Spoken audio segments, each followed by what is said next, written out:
Assalamualaikum warahmatullahi wabarakatuh. Nama saya Alfinani Kaputra dengan NIM C1C020141 akan mempresentasikan mengenai materi ramalan penjualan analisis regresi.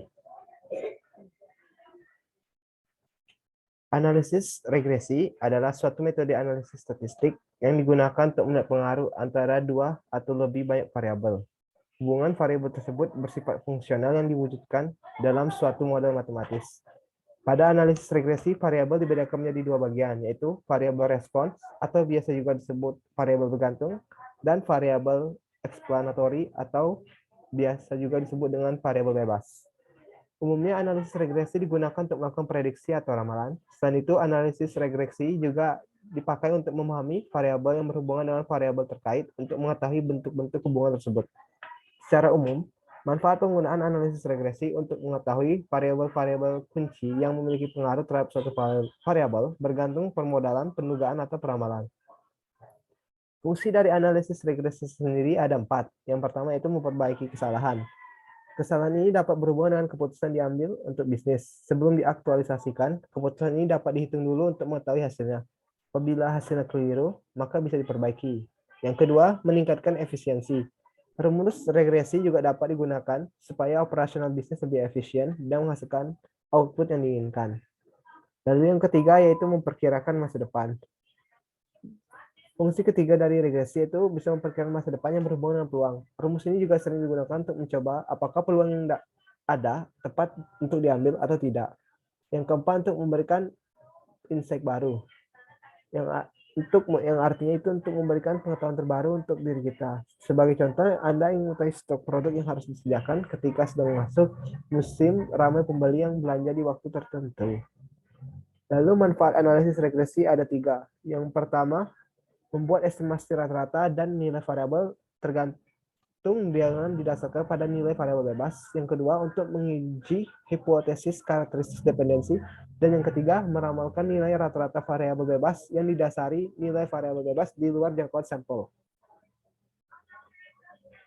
Lalu selanjutnya adalah model regresi linear yang ideal. Ada 4 model regresi linear yang ideal. Yang pertama itu dengan eksogenitas yang lemah. Yang kedua dengan linearitas. Yang ketiga variance error yang konstan. Dan yang keempat autokorelasi untuk data time series.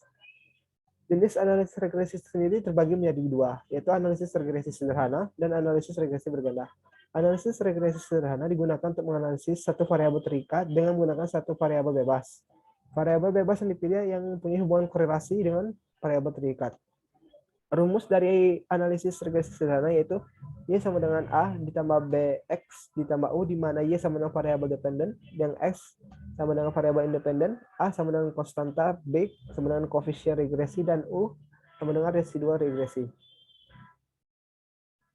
Untuk mengetahui bahwa variabel bebas X yang dipilih mempunyai korelasi dengan variabel terikat Y, dapat digunakan analisis korelasi. Analisis korelasi itu digunakan untuk mengetahui hubungan sebab akibat antara beberapa variabel. Perubahan variabel terikat ditentukan oleh faktor lain, bisa satu faktor atau lebih. Lalu koefisien determinan. Koefisien determinan atau R2 merupakan nilai terpenting karena koefisien determinan menggambarkan seberapa jauh variabilitas Y dipengaruhi oleh variabilitas X. Lalu analisis regresi yang kedua yaitu analisis regresi berganda. Analisis regresi berganda itu model atau prediksi yang melibatkan lebih dari satu variabel bebas atau prediktor. Istilah regresi berganda dapat disebut juga dengan istilah multiple regression. Kata multiple berarti jamak atau lebih dari satu variabel. Rumus untuk menghitung analisis regresi berganda yaitu Y sama dengan A tambah B1 X1 ditambah B2 kali X2 ditambah B3 kali X3. Baiklah, sekian presentasi dari saya. Apabila ada kesalahan atau kekurangan kata, saya mohon maaf. Saya akhiri dengan wabillahi taufiq wal hidayah. Wassalamualaikum warahmatullahi wabarakatuh.